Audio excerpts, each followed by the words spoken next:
January 6th, the day democracy shook.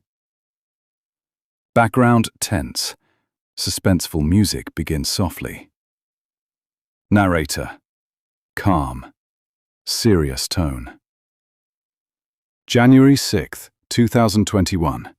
The streets of Washington, D.C. were cold and quiet. But what was about to happen would become one of the darkest moments in modern American history. This wasn't just another protest. It wasn't a political rally. It was an attack on democracy itself. And the ones who carried it out were not foreign invaders. They were Americans. Nisling Plyer.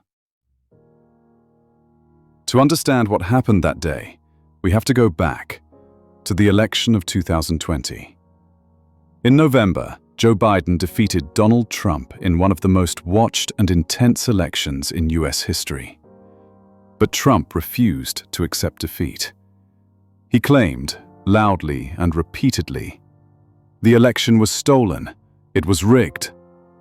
Millions believed him. Fueled by social media, far-right news, and Trump's own words, anger grew like fire. Visual reference suggestion. Trump rally footage. Then came January 6th, the day Congress was scheduled to officially certify Joe Biden's win. That morning, Trump stood before a crowd of his supporters and delivered a speech that would ignite a nation.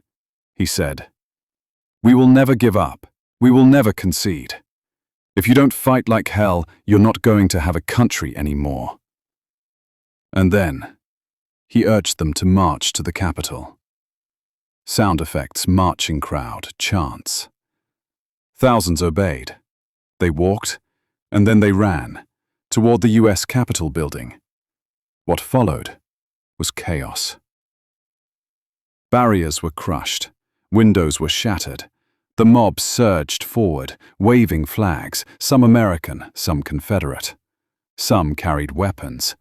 Others wore tactical gear and masks. They stormed into the building, through the same halls where laws are made, where democracy lives. Inside, lawmakers scrambled for cover. Senators and House members were evacuated. Capitol Police were overwhelmed. And the rioters? They were hunting. Some shouted, "Hang Mike Pence." The vice president had refused to reject Biden's victory.